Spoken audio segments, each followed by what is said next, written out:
ચલો ભાઈ, આત્મહત્યા.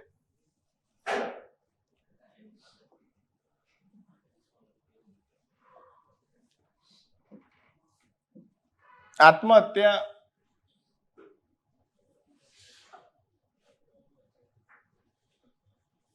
બરાબર. આત્મહત્યા એટલે શું ભાઈ?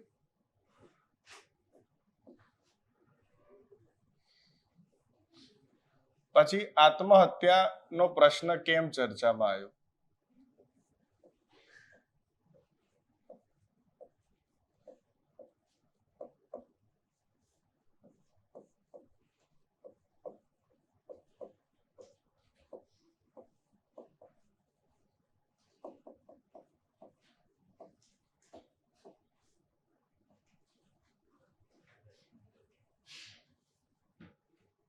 આત્મહત્યા નો જે પ્રશ્ન ચર્ચામાં આવ્યો એના અંદર નિર્ણયમાં પરિવર્તન પણ આવ્યું.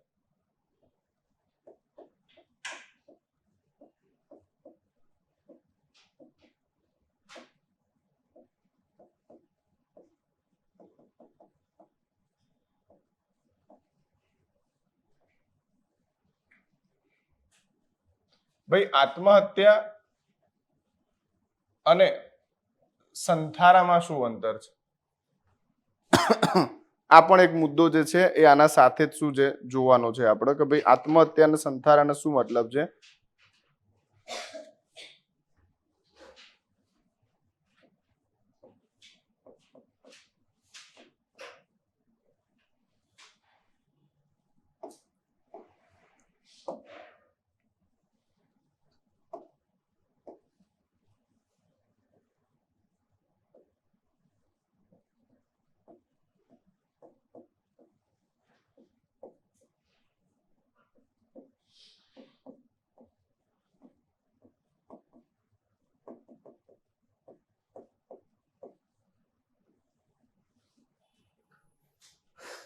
બરાબર, આ મુદ્દાઓ છે આપણા અને આના ઉપર આપણે આજે ચર્ચા કરીએ.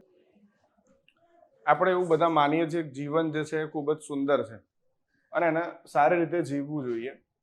બરોબર, એટલે જીવન જે સમાપ્ત કરવાના માધ્યમ હોય એ ઘણા બધા હોય અને જીવન સમાપ્ત કરવાના માધ્યમમાંનો એક જે માધ્યમ છે સમાપ્ત કરવાનું એ આત્મહત્યા છે. તો કહી શકો આત્મહત્યા એટલે શું ભાઈ? જીવન સમાપ્ત કરવાનું. જીવન સમાપ્ત કરવાનું એક, યાદ રાખજો, નકારાત્મક સાધન છે.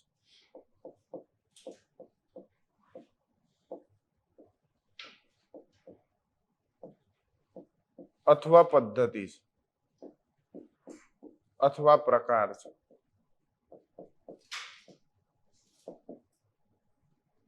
એક વ્યક્તિનું જીવન જે છે એ બે પ્રકારે સમાપ્ત થાય. એક કેવી રીતે? કુદરતી રૂપે, કે જેના અંદર વ્યક્તિની ઈચ્છા હોય ના હોય, ડઝન્ટ મીનિંગ. કુદરત ચાહે ત્યારે એ વ્યક્તિને શું કરી દે? એના જીવનથી મુક્ત કરી શકે.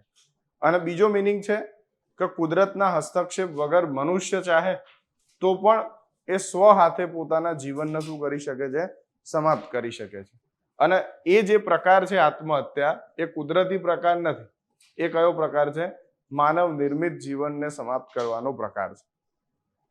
હવે મુદ્દો અહીંયા ઉત્પન્ન થયો હતો આત્મહત્યાના સંદર્ભમાં પી રતિનામ વર્સિસ ભારત સંઘના કેસમાં. પ્રથમ વખત આ મુદ્દો આ કેસના અંદર ઉત્પન્ન થયો. આ કેસના સંદર્ભમાં જો આપણે વાત કરીએ તો ઘટનાક્રમ કંઈક એવો રહ્યો છે. આનું બેકગ્રાઉન્ડ જે છે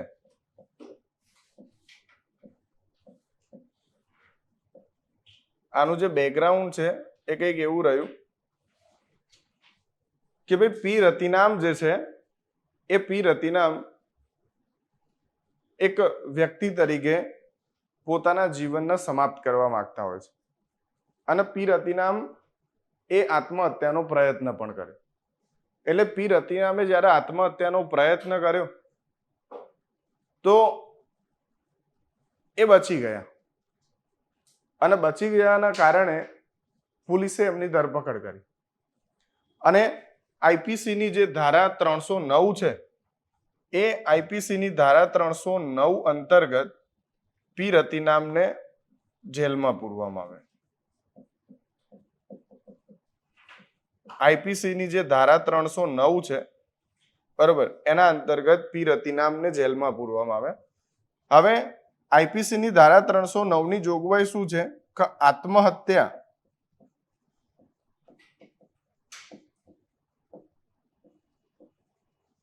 કરવું ગુનો છે અને જો કોઈ વ્યક્તિ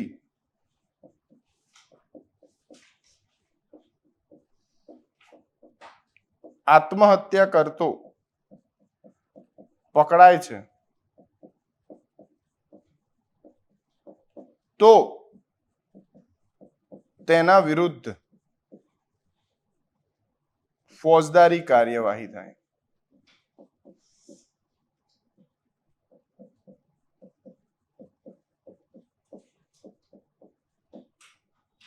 અને એને 1 વર્ષની સજા અને આર્થિક દંડ પણ થઈ શકે.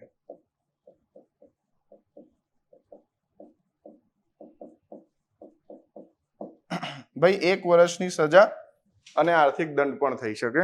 આ જોગવાઈ હતી. એટલે થયું શું કે પી રતિનામની જ્યારે પોલીસે ધરપકડ કરી તો પી રતિનામને 1 વર્ષની સજા અને આર્થિક દંડના સંદર્ભમાં આઈપીસી ની ધારા 309 અંતર્ગત શું કરાયું એમને ફોજદારી કાર્યવાહીના અંદર નાખી દીધું. એટલે અહીંયા પી રતિનામે પોતાના મૂળભૂત અધિકારનું ઉલ્લંઘન થયું છે એ આધારે સુપ્રીમ કોર્ટના અંદર કેસ કર્યો.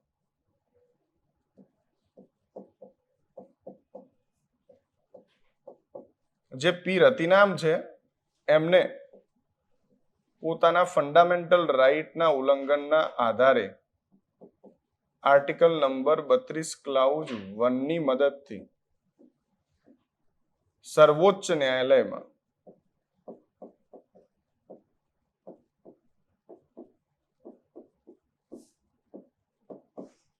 અપીલ કરી અને પ્રશ્ન પૂછ્યો 1 કે ભાઈ આર્ટિકલ નંબર 21 માં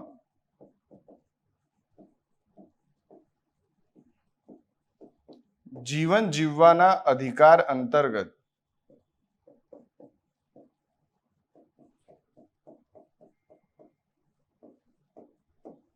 જીવનને નષ્ટ કરવાનો અધિકાર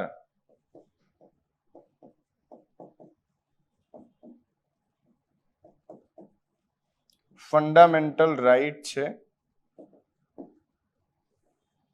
જીવનને નષ્ટ કરવાનો અધિકાર જે છે એ ફંડામેન્ટલ રાઇટ છે. બીજો ક્વેશ્ચન પૂછો એમને કે ભાઈ આઈપીસી ની જે 309મી સેક્શન છે એ આર્ટિકલ 14 અને આર્ટિકલ 21 નું ઉલ્લંઘન કરે છે.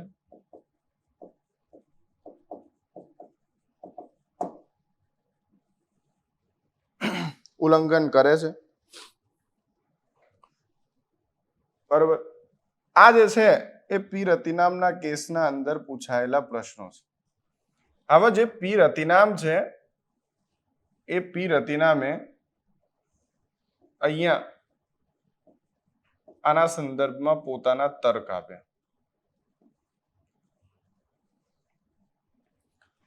અને પી રતિનામનો પહેલો તર્ક એ છે કે ભાઈ ભારતના અંદર જો જોવા જઈએ તો આત્મહત્યા કરવાના ઘણા બધા સાધન છે બરાબર. જેમાંનું એક ધર્મ પણ છે કે ભાઈ લોકો ધાર્મિક રૂપે પણ પોતાના જીવનને નષ્ટ કરે જ છે અને એ નષ્ટ કરે છે એના અંદર રાજ્ય કોઈ હસ્તક્ષેપ કરતું નથી અને ના એમના વિરુદ્ધ ભારતના અંદર કોઈ ફોજદારી કાર્યવાહી થાય છે. તો પછી મારા વિરુદ્ધ આ ફોજદારી કાર્યવાહી કેમ? બરોબર.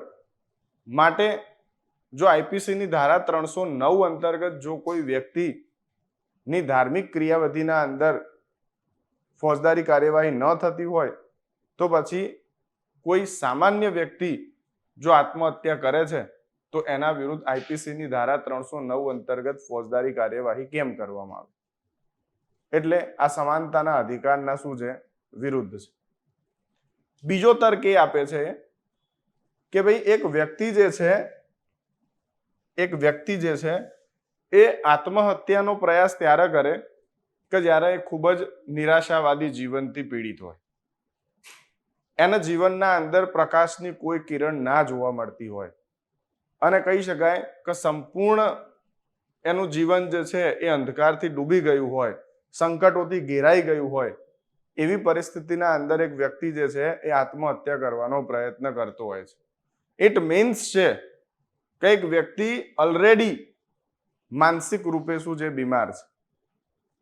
અને આવા માનસિક રૂપે બીમાર અસ્વસ્થ વ્યક્તિને આઈપીસીની ધારા 309 અંતર્ગત ફોજદારી ગુના અંતર્ગત સજા આપવી એ ઉચિત છે.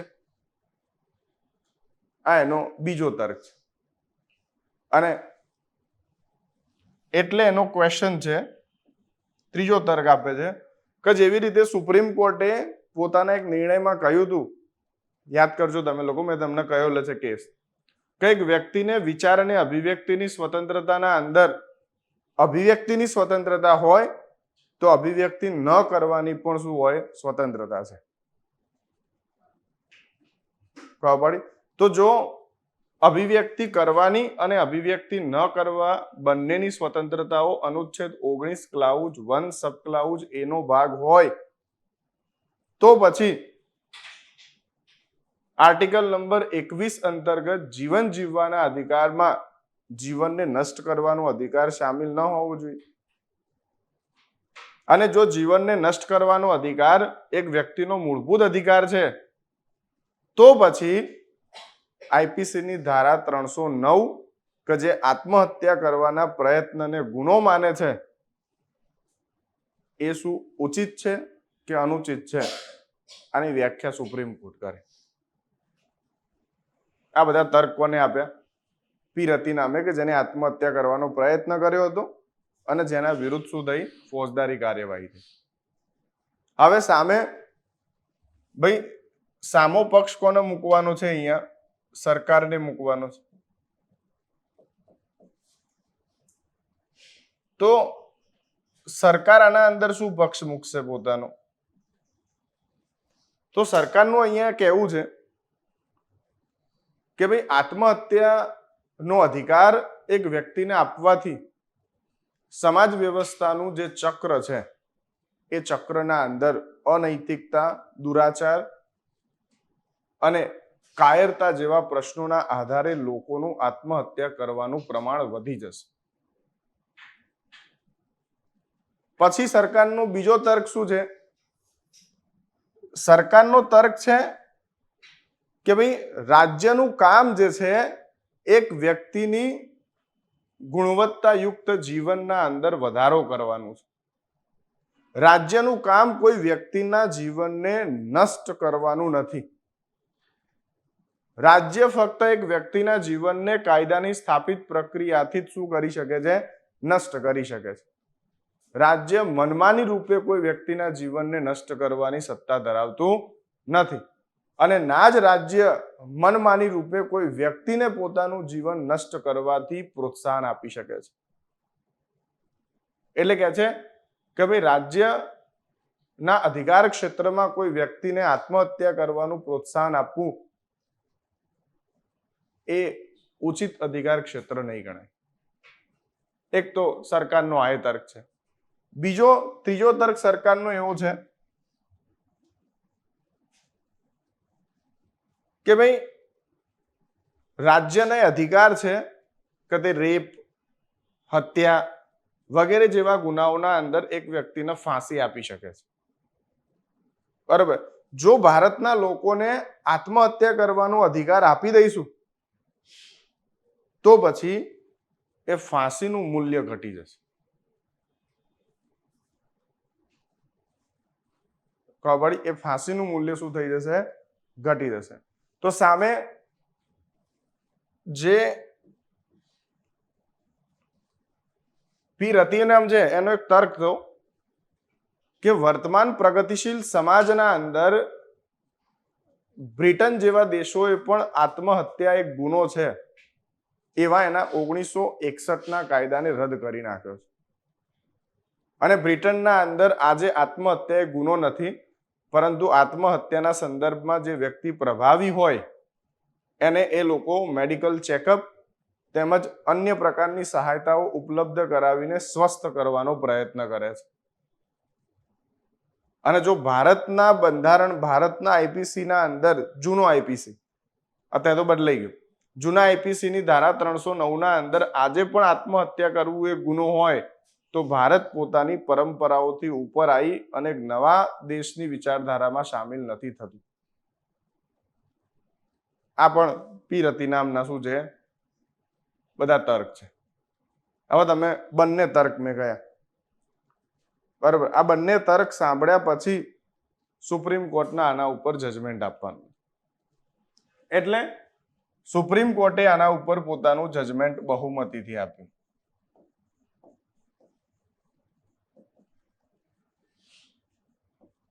અને જજમેન્ટમાં સુપ્રીમ કોર્ટે કહ્યું એક, બરોબર, કે ભાઈ આત્મહત્યાનો અધિકાર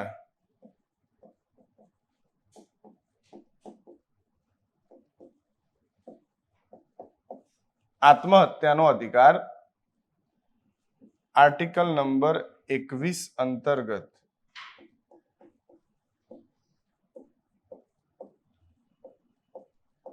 જીવન જીવવાના અધિકારનો ભાગ છે.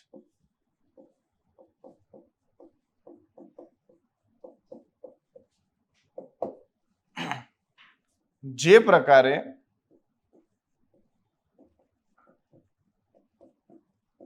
અભિવ્યક્તિની સ્વતંત્રતામાં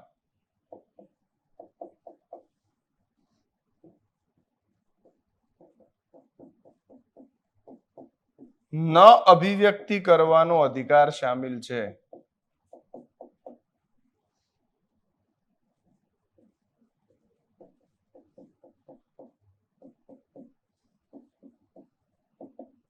એ જ પ્રકારે જીવન જીવવાના અધિકાર અંતર્ગત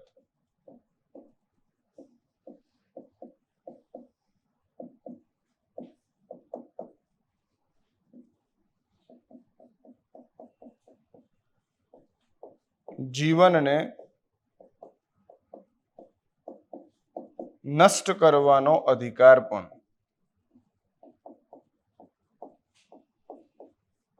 છે. આ રીતે સુપ્રીમ કોર્ટે શું કર્યું? ભાઈ સુપ્રીમ કોર્ટે પી રતિનામ વર્સિસ ભારત સંઘ 1994ના કેસના અંદર જે છે એ મુદ્દાને માન્યતા આપી દીધી કે આત્મહત્યા કરવી એક શું છે, ગુનો નથી, પરંતુ જીવન જીવવાના અધિકારનો એક શું છે, ભાગ છે, અભિન્ન અંગ છે. સારું કહેવાય. આમાં ખોટું શું છે? કેમ કે ભારતીય ધર્મના અંદર પણ એ વાતનો ઉલ્લેખ કરાયો છે, જો તમને ખબર હોય તો, કે ભાઈ શરીર તો કેવું છે, નશ્વર છે, આત્મા અમર છે. એટલે ખુદ શ્રી કૃષ્ણ કહે છે કે જેવી રીતે આપણે પ્રતિદિન સવારે ઉઠીએ, નહીએ અને પછી કપડાં બદલીએ, એવી રીતે એક ઉંમર પછી આત્મા પણ શરીર શું કરતી હોય, બદલતી હોય. આ તો હું મસ્તી કરું છું. એટલે મને એવું લાગે છે કે મને આ શરીરમાં મજા નહીં આવતી, તો પછી મારો અધિકાર છે કે હું નવું શરીર ધારણ કરી શકું. It is right to choice of body. તો ભાઈ પછી મને કોઈ રાજ્ય કેવી રીતે રોકી શકે? આ તો મારી વ્યક્તિગત સ્વતંત્રતા નથી કે મારે આ જ શરીરમાં આત્માને રાખવો છે કે બીજા શરીરમાં. તો આનો મિનિંગ, જો રાજ્ય મારા ઉપર આવા પ્રતિબંધ મૂકે છે તો આ ટોટલ કેવું છે, અનુચિત છે. એટલે સુપ્રીમ કોર્ટે આ કેસના અંદર આઈપીસીની ધારા 309 ને ગેરબંધારણીય ઘોષિત કરી.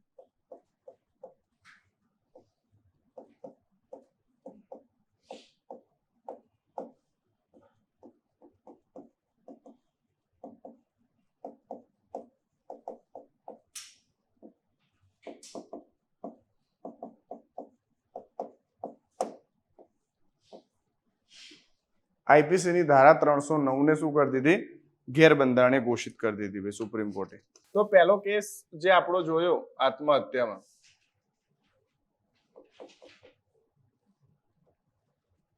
કેસ નંબર 1 જે છે એ કયો છે? પી રથીનામ વર્સેસ ભારત સંઘ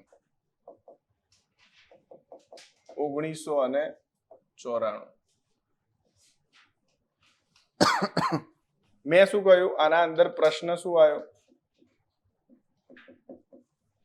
કે ભાઈ આત્મહત્યા કરવાનો અધિકાર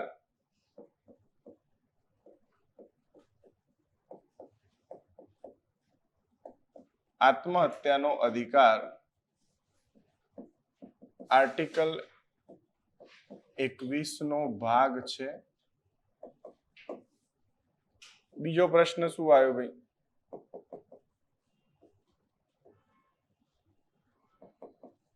આઈપીસી ની ધારા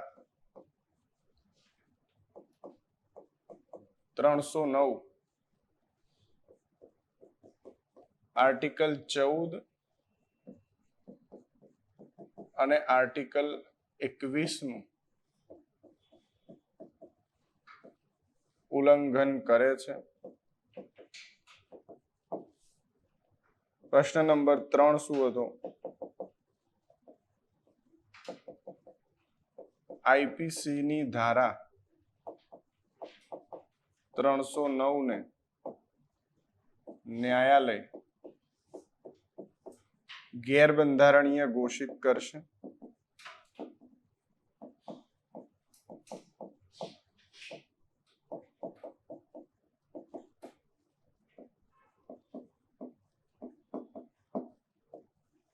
બરાબર. હવે જે આ આખો મુદ્દો છે યાદ રાખજો, આ જે આખો મુદ્દો છે એના ઉપર મેં તમને જજમેન્ટ તો કહી દીધા કે પહેલું જજમેન્ટ શું આવ્યું આમાં? આત્મહત્યા કરવાનો અધિકાર 21 નો ભાગ છે તો એમને કહ્યું યસ. આઈપીસી ની ધારા 309, 14 અને 21 નું ઉલ્લંઘન કરે છે તો એમને શું કહ્યું? યસ. અને આઈપીસી ની ધારા ને ગેરબંધારણીય ઘોષિત કરી દીધી. લખાઈ દીધું ને 3 તો યસ. આ ત્રણેય વસ્તુમાં સુપ્રીમ કોર્ટે યસ કહ્યું. હવે કેસ જે છે એ બીજો થયો તમારો.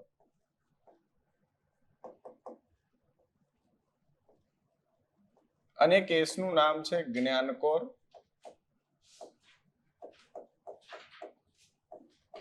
વર્સિસ પંજાબ રાજ્ય.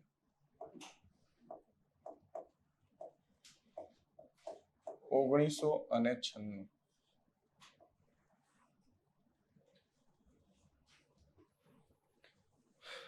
કેસનું બેકગ્રાઉન્ડ જોઈએ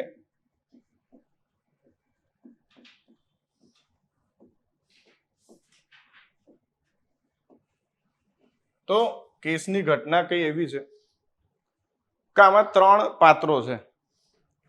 એક છે જ્ઞાનકોર,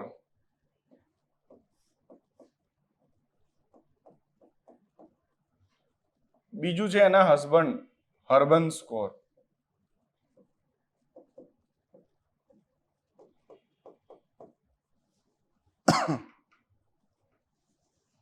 અને એમની એક છે પુત્રવધુ કુલવંત કૌર.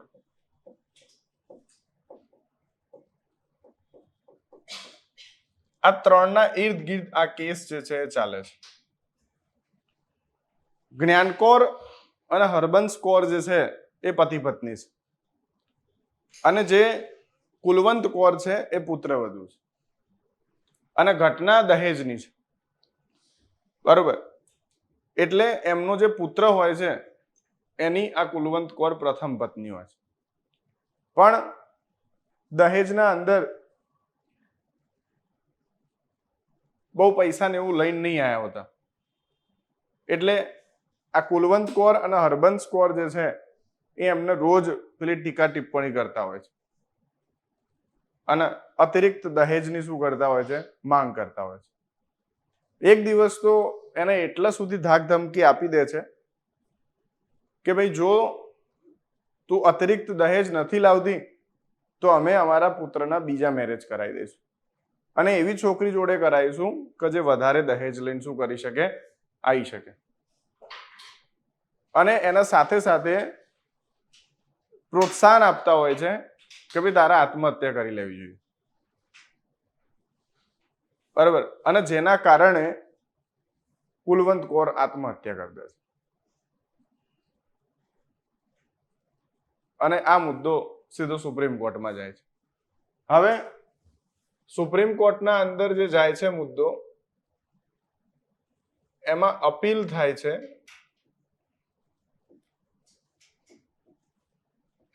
એમાં જે અપીલ થાય છે એ અપીલમાં આઈપીસી ની ધારા 306 છે. આમાં ચેલેન્જ કઈ ધારા થાય છે? આઈપીસી ધારા 306 ચેલેન્જ થાય. અને આ ધારાના અંદર એ વાતનો ઉલ્લેખ કરાયો છે કે કોઈ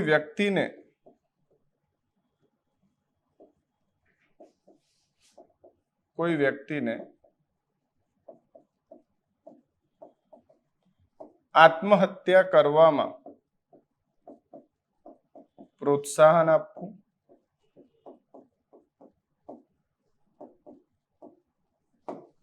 અથવા મદદ કરવી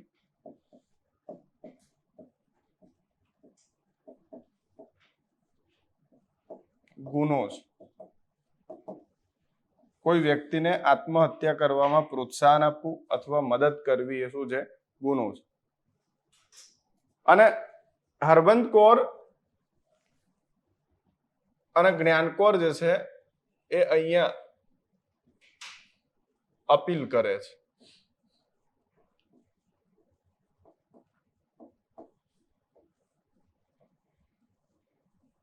અપીલ કરતા છે અને અપીલના અંદર એ લોકો પોતાનો પક્ષ મૂકે છે.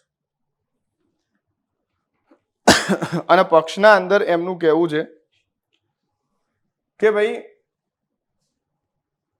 સર્વોચ્ચ ન્યાયાલયે, સમજો પક્ષમાં એમનું કહેવું શું છે કે સર્વોચ્ચ ન્યાયાલયે પી રતિનામ વર્સિસ ભારત સંઘ 1994 ના કેસમાં કહ્યું છે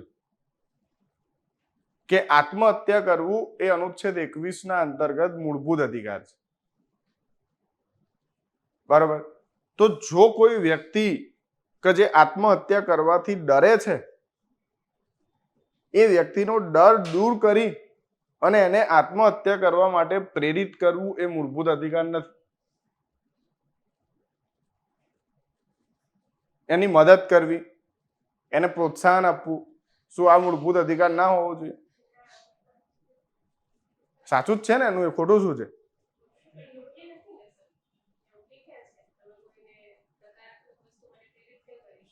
તો એ તો સુપ્રીમ કોર્ટને જજમેન્ટ આપતા ના જોવું જોઈએ કે આત્મહત્યા કરવાનો અધિકાર ના અપાય?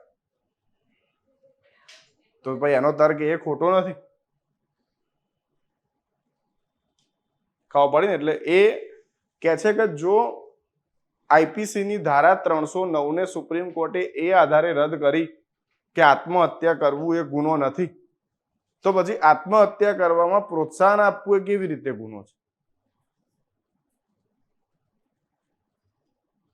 આત્મહત્યા કરવામાં મદદ કરવી એ કેવી રીતે ગુનો થાય? આ એમનો તર્ક છે કે ભાઈ જો આઈપીસી ની ધારા 309 અંતર્ગત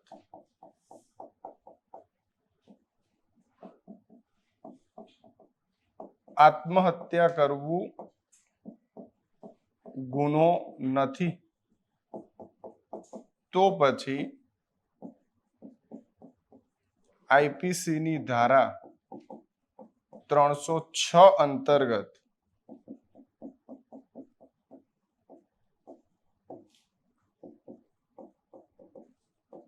આત્મહત્યામાં મદદ કરવી કેવી રીતે ગુનો છે?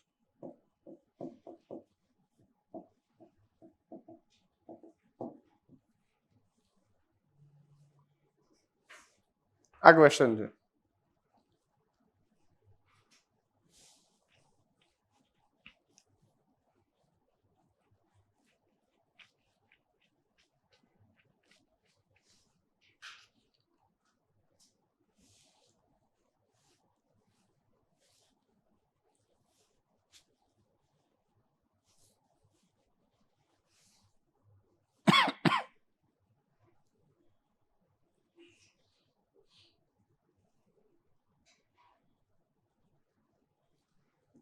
આ એમનો મુદ્દો છે એમનો, અને ઉપરથી ખુદ કે છે કે આવા પ્રકારની ધારા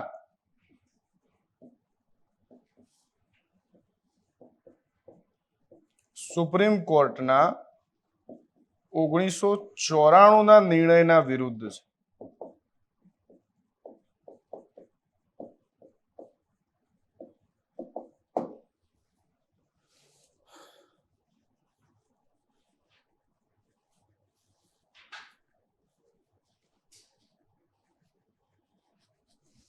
બરાબર. તો હવે સરકારે પોતાનો પક્ષ મૂકશે.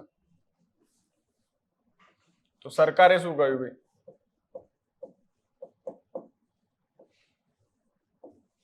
અપીલ કરતા છે, આ પ્રતિવાદી છે, રિસ્પોન્ડન્ટ કહીએ ને આપણે. આ સરકાર કહે છે કે ભાઈ આર્ટિકલ 21 અંતર્ગત જીવનની રક્ષા કરવાનું કર્તવ્ય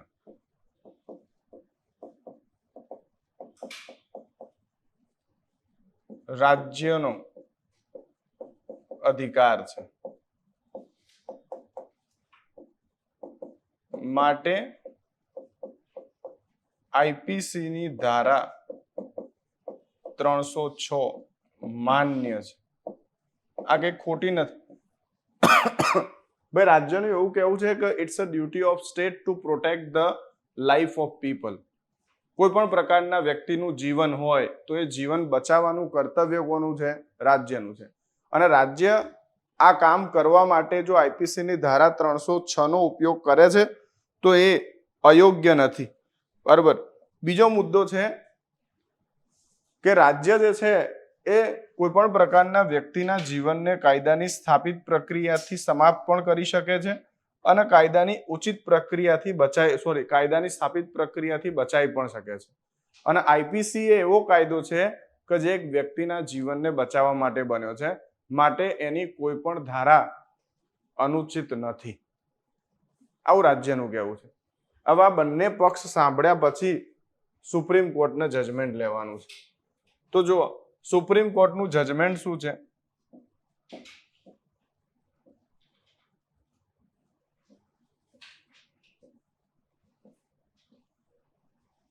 સુપ્રીમ કોર્ટે કહ્યું સમજો કે ભાઈ આઈપીસી ની ધારા 306 અને 309 બંને માન્ય છે. આનો મિનિંગ શું થયો? પી રતિનામનો નિર્ણય ચેન્જ થઈ ગયો. ખબર પડી? આને કહેવાય જ્યુડિશિયલ રિવ્યુ. બંનેને માન્ય કહી દીધી. બીજું શું કહ્યું? આર્ટિકલ 21 માં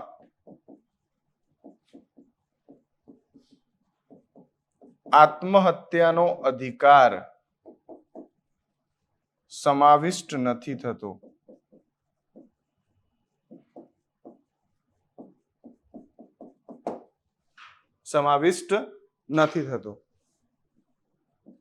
ત્રીજું શું કહ્યું ભાઈ?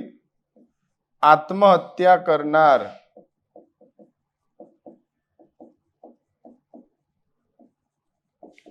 વ્યક્તિને સ્વાસ્થ્ય સહાયતા અને માનવીય દ્રષ્ટિકોણથી જોવાશે.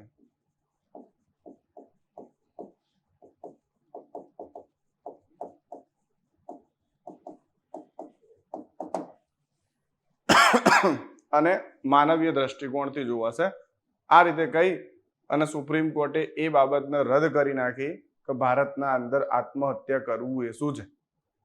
ગુનો છે. અત્યારે આત્મહત્યા કરવું એ ગુનો નથી, પણ એનો મિનિંગ એ નહીં કે રાજ્ય આત્મહત્યાને શું આપે છે? પ્રોત્સાહન આપે છે. રાજ્યનો મિનિંગ છે કે જે પણ વ્યક્તિ આવા પ્રકારની આત્મહત્યા કરવાનો પ્રયત્ન કરશે એના વિરુદ્ધ રાજ્ય ફોજદારી કાર્યવાહી નહીં કરે, પરંતુ આવા પ્રકારના વ્યક્તિ વિરુદ્ધ કે જેને આત્મહત્યા કરી છે, બરાબર, એના સંદર્ભમાં યાદ રાખજો, આત્મહત્યાના સંદર્ભમાં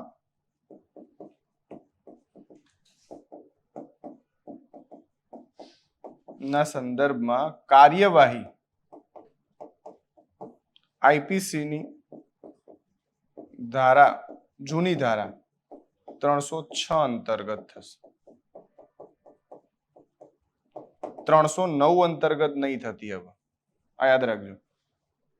અને આ કેસના અંદર જે જજમેન્ટ આવ્યું એને ડોક્ટ્રિન ઓફ ઇક્લિપ્સ કહેવાય છે, ગ્રહણનો સિદ્ધાંત કહેવાય.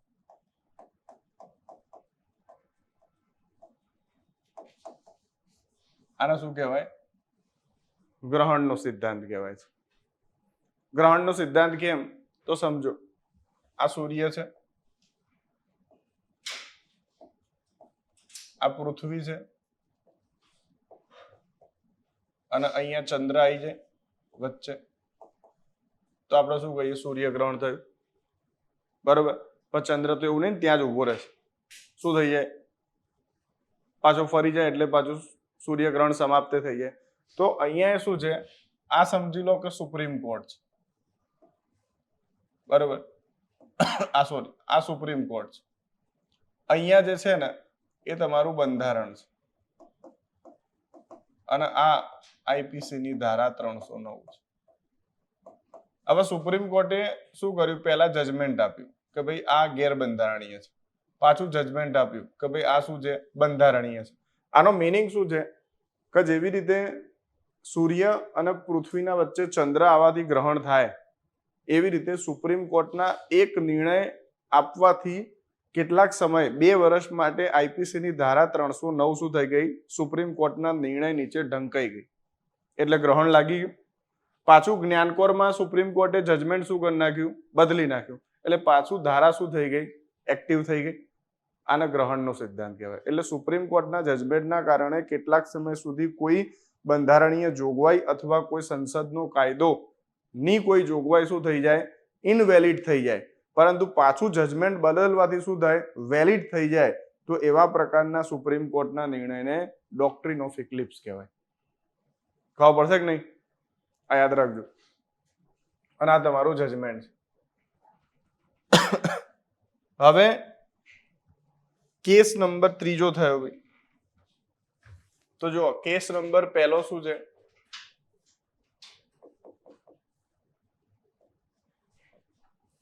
પહેલો કેસ શું છે?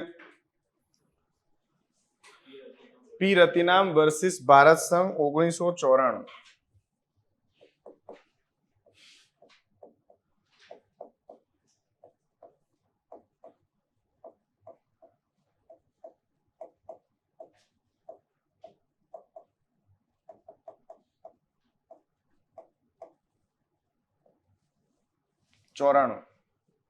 બરોબર. આના અંદર જજમેન્ટ શું આવ્યું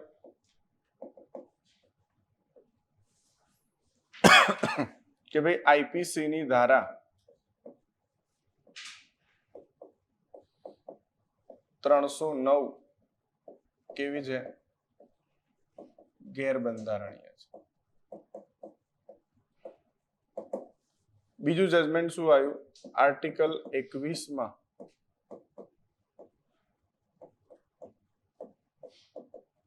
આત્મહત્યાનો અધિકાર છે.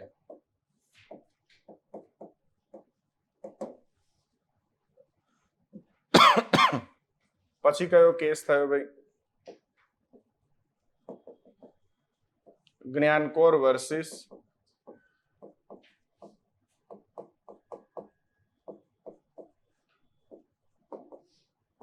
પંજાબ રાજ્ય. આમાં શું જજમેન્ટ આવ્યું? કહી દીધું ભાઈ આઈપીસી ની ધારા 306 માન્ય છે, એટલે બંધારણીય છે. 2 આર્ટિકલ 21 ફક્ત જીવન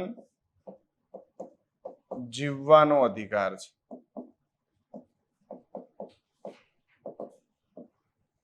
આર્ટિકલ 21 જીવનને નષ્ટ કરવાનો અધિકાર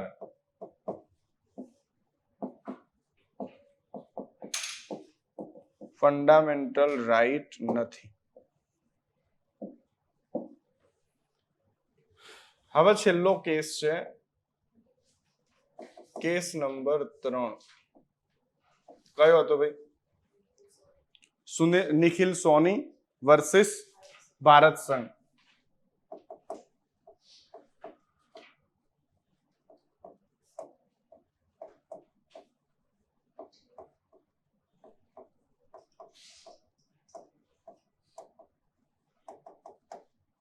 બે 2000 ને કયો 15. હવે અહીંયા જે પ્રશ્ન પૂછાયો છે બરોબર, એ વાસ્તવિક સ્તર ઉપર જે જૈન સમુદાય છે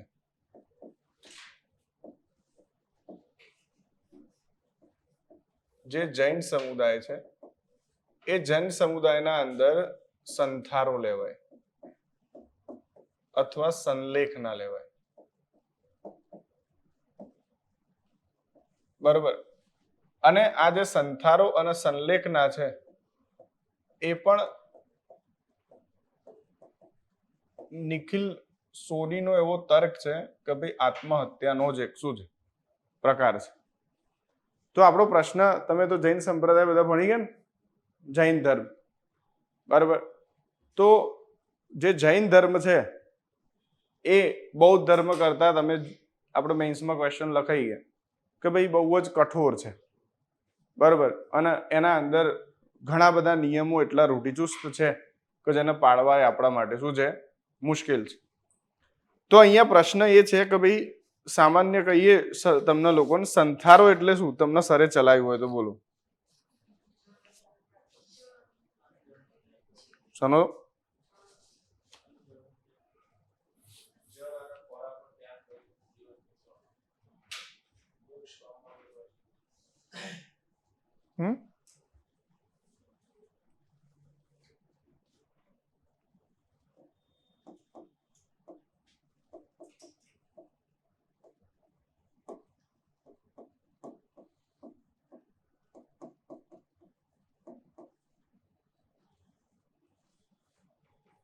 એક પુસ્તક છે, વાંચજો.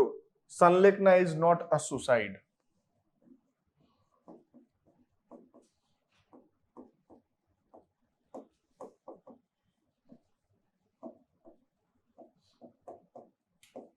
આ ભારતના એક પૂર્વ ન્યાયાધીશ છે, સુપ્રીમ કોર્ટના ન્યાયાધીશ T.K. ટિકોલ બરાબર, અને એમને આ પુસ્તક લખી છે સંલેખના ઇઝ નોટ અ સુસાઇડ.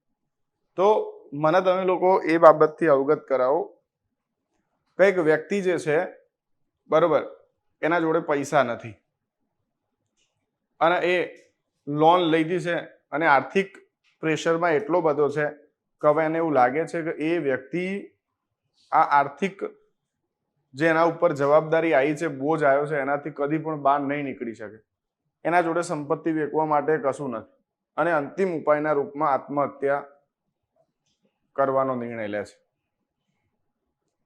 અને બીજો એક વ્યક્તિ છે કે જે હિન્દુ છે, જૈન છે, બૌદ્ધ છે કે કોઈ પણ ધર્મનો છે, અને એને એવું લાગે છે કે ભાઈ હવે સંસારના અંદર મારે કઈ લેવા ખાવા પીવાનું બચ્યું નથી અને મારે જેટલું પણ જીવવું હતું એ જીવન મેં પૂરેપૂરું જીવી લીધું છે અને મારે હવે આ જીવનથી મુક્ત થઈ જવું છે.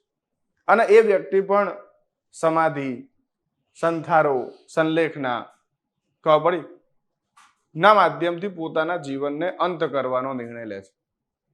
So what is the difference between both? બંનેના અંદર અંતર શું છે? ઓવરઓલ તો બંને વ્યક્તિ પોતાના જીવનને શું કરવા માંગે છે? નષ્ટ જ કરવા માંગે છે. તો આ મુદ્દા ઉપર નિખિલ સોની જે છે એ રાજસ્થાન વડી અદાલતના અંદર એક અપીલ કરે છે અને અપીલ કરી અને નિખિલ સોની એ બાબત ઉપર ભાર આપે છે કે ભાઈ વર્તમાનના અંદર સંથારો અથવા સંલેખના લેવાની પદ્ધતિઓ અથવા ની સંખ્યાના અંદર ધરખમ વધારો થઈ રહ્યો છે અને આ 21મી સદીના અંદર આ પણ એક આત્મહત્યાના સમાન જ છે. માટે વડી અદાલત આ પ્રકારના સંથારા અથવા સંલેખના ઉપર શું કરે? પ્રતિબંધ મૂકે અને કહે છે કે ભાઈ રાજ્યનું એ કર્તવ્ય છે કે તે એક વ્યક્તિના જીવનની સુરક્ષા કરે, ના કે રાજ્ય એક વ્યક્તિના જીવનને નષ્ટ કરવાના કોઈ માધ્યમ અથવા પ્રકારના અંદર પ્રોત્સાહન આપે. અને સ્વયં રાજ્યએ આના સંદર્ભમાં પોતાનો નિર્ણય જ્ઞાનકોર વર્સિસ પંજાબ રાજ્યના અંદર શું કર્યો છે? આપી દીધો છે. તો જ્યારે રાજસ્થાન વડી અદાલતના અંદર આ ઇસ્યુ જાય છે તો રાજસ્થાન વડી અદાલત જે છે એ સંથારા અથવા સંલેખનાને આત્મહત્યાનો ભાગ ગણે છે અને એના ઉપર પ્રતિબંધ મૂકી દે છે. ખબર પડી? આ યાદ રાખજો. આના અંદર પ્રશ્ન શું છે?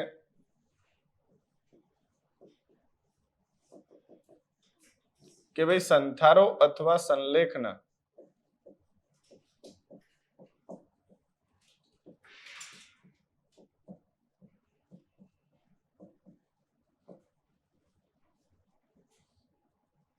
આત્મહત્યા નો ભાગ છે. સંથારો અથવા સંલેખના જે છે એ આત્મહત્યાનો ભાગ છે. તો મેં શું કહ્યું, જે 2015 અંદર જજમેન્ટ આવ્યું, 2015 અંદર જે રાજસ્થાન વડી અદાલતનું જજમેન્ટ આવ્યું, તો એમનું શું કહેવું છે કે ભાઈ સંથારો આત્મહત્યાનો ભાગ છે.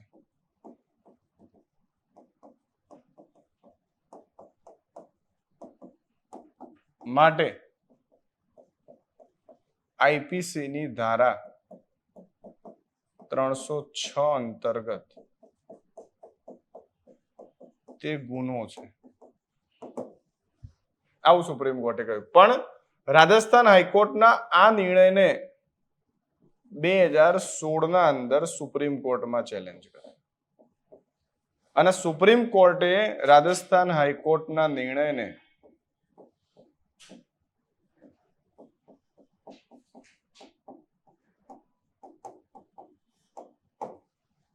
રાજસ્થાન વડી અદાલતના નિર્ણયને પ્રતિબંધિત કરી દીધો.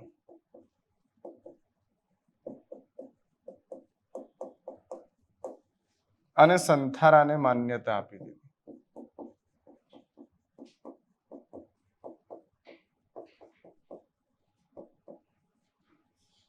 અને કહ્યું કે સંથારો આત્મહત્યાનો ભાગ નથી.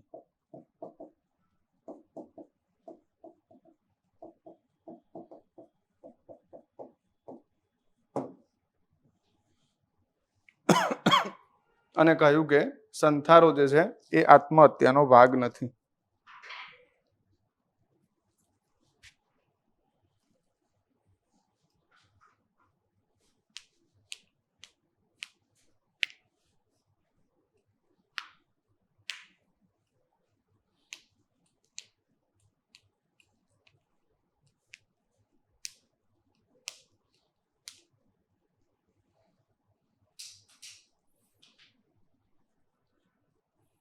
ક્લિયર?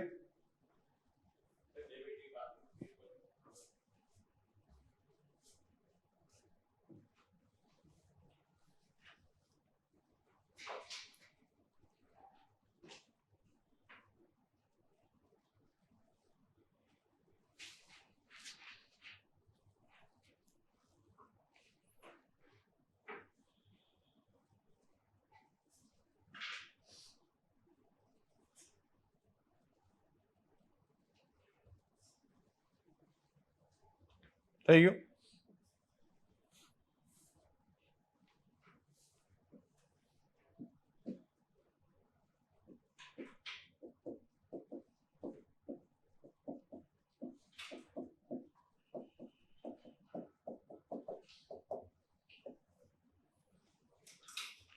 રત્ન કરંડા શ્રાવકાચાર નામનો ગ્રંથ છે. અને આ ગ્રંથના અંદર સંથારાનો ઉલ્લેખ ધાર્મિક રૂપે કરેલો છે.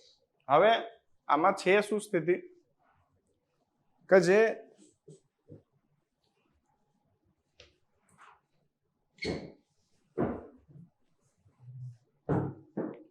વિવાદ કેવી રીતે આગળ વધ્યો, નિખિલ સોની જે છે બરાબર, એને રાજસ્થાન વડી અદાલતના અંદર એ બાબત ઉપર પક્ષ મૂક્યો હતો કે ભાઈ જૈન સમુદાયના અંદર જે સંથારાની પ્રક્રિયા છે એ સંથારાની પ્રક્રિયા ધાર્મિક ગતિવિધિ સુધી રહે ત્યાં સુધી તો સમસ્યા ન હતી, પરંતુ 21મી સદીના અંદર આ પ્રક્રિયાએ જે છે એ ધાર્મિક ગતિવિધિના સ્થાન ઉપર એક પ્રતિષ્ઠાની ગતિવિધિનું સ્થાન લઈ લીધું છે. અને જૈન સમુદાયના અંદર જે પણ પરિવાર અથવા પરિવારનો સભ્ય આ પ્રકારનો સંથારો લે છે તો એ પરિવારનું એ સમુદાયના અંદર માન સન્માન વધી જાય છે, એના પ્રત્યે લોકોની લાગણી બદલાઈ જાય છે.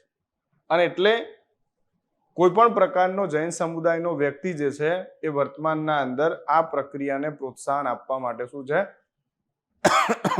ઉત્સાહિત થાય છે, અથવા પરિવાર સ્વયં કોઈ વ્યક્તિને આ પ્રકારનો સંથારો લેવા માટે શું કરે છે, પ્રોત્સાહન પણ આપે છે. અને જ્યારે કોઈ વ્યક્તિને આ પ્રકારના ધાર્મિક ક્રિયાવિધિના અંદર કોઈ કામ કરવા માટે પ્રોત્સાહન અપાય તો એની ઈચ્છા વિરુદ્ધનું કામ પણ હોઈ શકે છે. એ સ્થિતિના અંદર એ બાબત ઉપર અંતર સ્પષ્ટ કરવું મુશ્કેલ થઈ જાય છે કે આ ગતિવિધિ આત્મહત્યા છે કે સ્વ ઈચ્છાથી છે. અને એટલા માટે માધવ મિત્ર કરીને જે વકીલ હોય છે નિખિલ સોનીનો, એ રાજસ્થાન હાઈકોર્ટના અંદર પક્ષ મૂકે છે કે ભાઈ સંથારાને શું કરી દો, ગેરબંધારણીય ઘોષિત કરો. બરાબર. જ્યારે કે જે જૈન સમુદાયનો પક્ષ મૂકનાર વકીલ હોય છે એમનું એવું કહેવું હોય છે કે દ્વિતીય સદીના અંદર જે આ રત્નકરંડા શ્રાવકાચાર્ય નામનો ગ્રંથ છે એ ગ્રંથના અંદર સંથારાને જૈન ધર્મની એક મૌલિક પ્રક્રિયા માનવામાં આવી છે. અને માટે આ જૈન ધર્મની પોતાની આગવી વિશેષતા છે. ભારતનું બંધારણ એક ધર્મનિરપેક્ષ બંધારણ છે અને આ ધર્મનિરપેક્ષ બંધારણના ભાગ રૂપે આર્ટિકલ નંબર 25 ના અંદર આર્ટિકલ નંબર 25 ના અંદર પ્રત્યેક પ્રકારના વ્યક્તિને પોતાની ધાર્મિક અભિવ્યક્તિ કરવાની સ્વતંત્રતા છે. માટે રાજ્યએ ધર્મના અંદર અથવા ધાર્મિક ક્રિયાઓના અંદર હસ્તક્ષેપ કરવો જોઈએ નહીં. આ રીતે એ લોકો પણ પક્ષ મૂકે છે, પણ તેમ છતાં રાજસ્થાન વડી અદાલતનો ઝુકાવ આ બાજુ હોય છે. તો પછી પ્રશ્ન એ આવ્યો કે રાજસ્થાન હાઈકોર્ટે ઓલરેડી કહ્યું હતું કે ભાઈ સંથારો આત્મહત્યાનો ભાગ છે, તો સુપ્રીમ કોર્ટે એના ઉપર સ્ટે કેમ લગાવી દીધો અને કેમ સંથારાને માન્યતા આપી દીધી?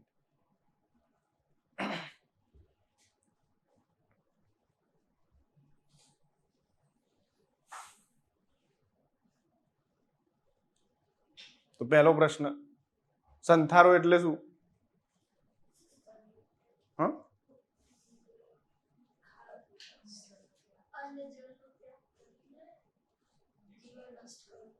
બોલો બીજલ,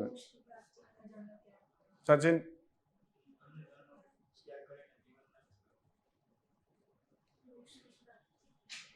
સાચું જ છે. સંથારો એટલે શું ભાઈ? અન્ન જળનો ત્યાગ કરીને પોતાના જીવનને શું કરવું? નષ્ટ કરવું. તો પ્રશ્ન એ આવ્યો જે મેં તમને પૂછ્યો હતો, તો આત્મહત્યા અને સંથારામાં શું અંતર હોય?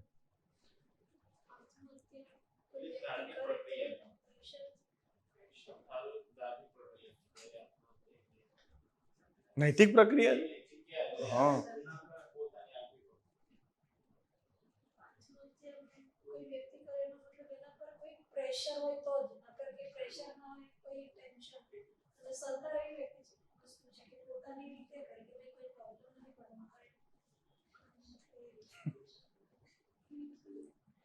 જો મેં કહ્યું રીતે આત્મહત્યા જે છે એ આત્મહત્યા આપણે કહી શકીએ કે એક નકારાત્મક અવધારણા છે.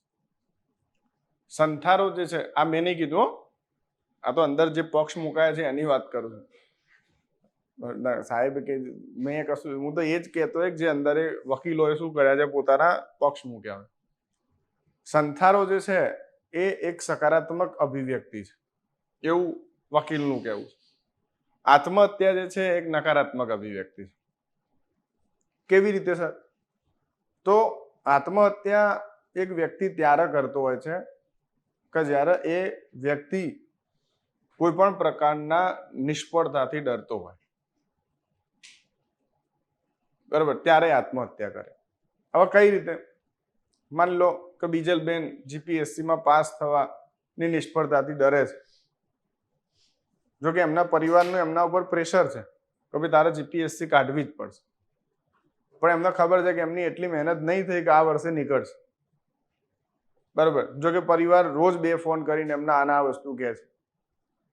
પ્રેશર એટલું બધું વધી ગયું કે એમને હવે કઈ સૂઝબૂઝ ના રહી અને શું કરવું એ ખબર નથી.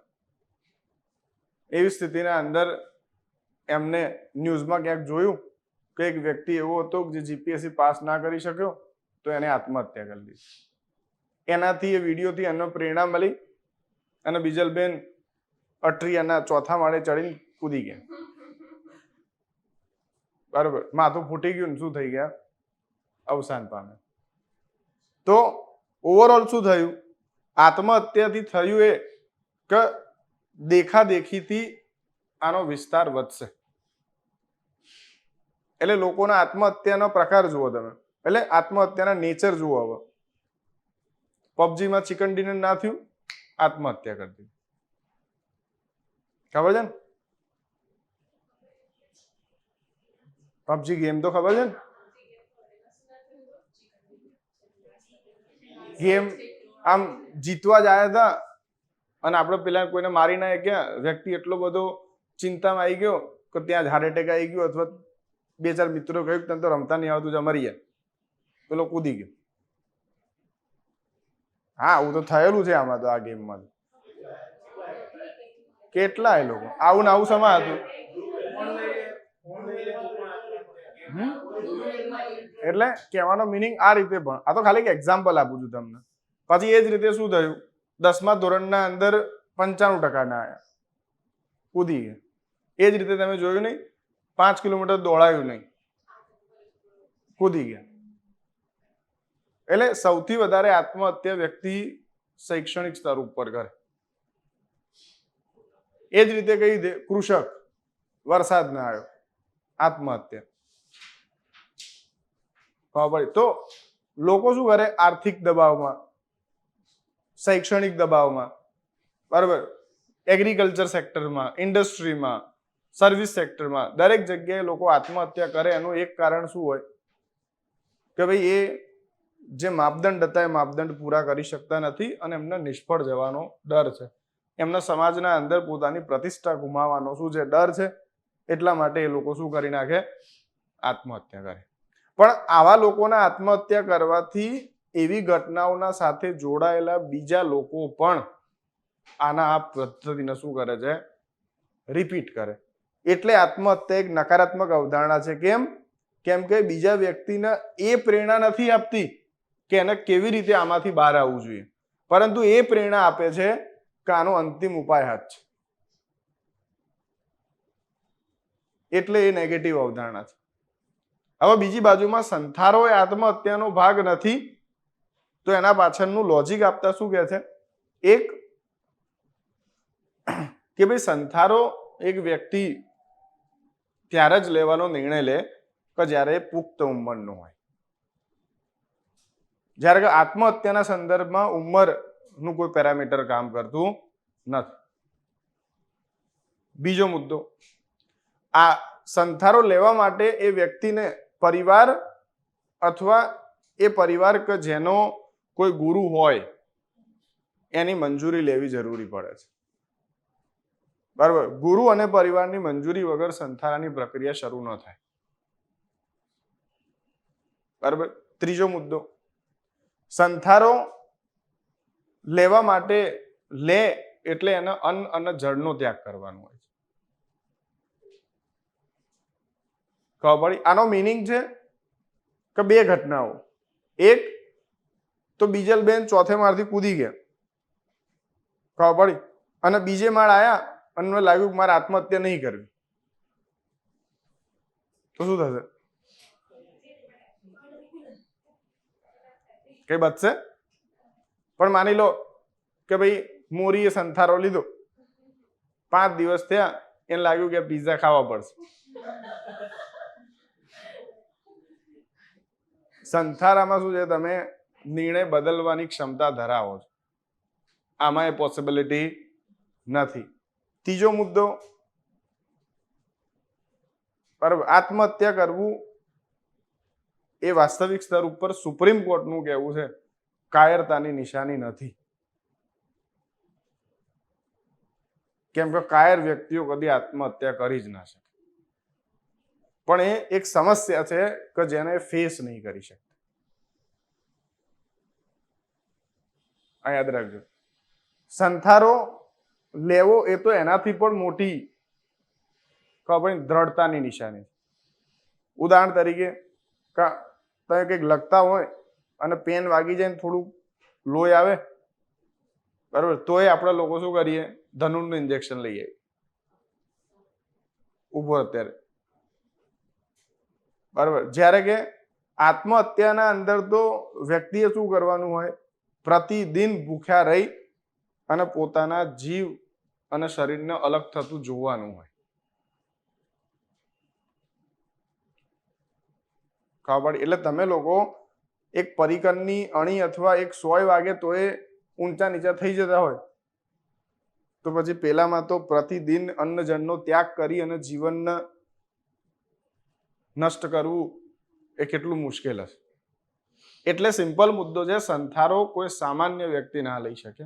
એક પરિપૂર્ણ વ્યક્તિ, એક તેજસ્વી વ્યક્તિ કે જે આપણે કહી શકીએ કે સંપૂર્ણ જીવન જીવી ચૂક્યો છે, એના આવા સંસારના અંદર કોઈ પણ પ્રકારની મોહ માયામાં રસ નથી, બરાબર, એવો વ્યક્તિ આ સંથારો લેતો હોય છે. પછી આત્મહત્યા કરવાથી સમાજને કંઈ પ્રાપ્ત નહીં થતું, સમાજ બીજા વ્યક્તિઓને ગુમાવે જ છે. સંથારો એક વ્યક્તિની પ્રતિષ્ઠામાં વધારો કરે છે, એક પરિવારની પ્રતિષ્ઠામાં વધારો કરે છે, અને એ જે વ્યક્તિએ સંથારો લીધો છે એની સકારાત્મક ઉર્જાથી સંપૂર્ણ સમાજને લાભ થાય છે. અહીંયા કદાચ એનું મંદિર બની શકે, એની પૂજા થાય અને લોકોને પ્રેરણા મળે, ધર્મ, સત્યનિષ્ઠા, પ્રામાણિકતા અને કહી શકાય કે માનવતાવાદના સંદર્ભમાં. જ્યારે કે આત્મહત્યાથી માનવતાવાદને કોઈ પ્રોત્સાહન નહીં મળતું, આત્મહત્યાથી સત્યનિષ્ઠાને કોઈ લેવા દેવા નહીં. એ તો એક શું છે, કહી શકાય બ્લેક એનર્જી છે કે જે બીજા લોકોને પણ આ કરવા માટે પ્રેરિત કરે છે.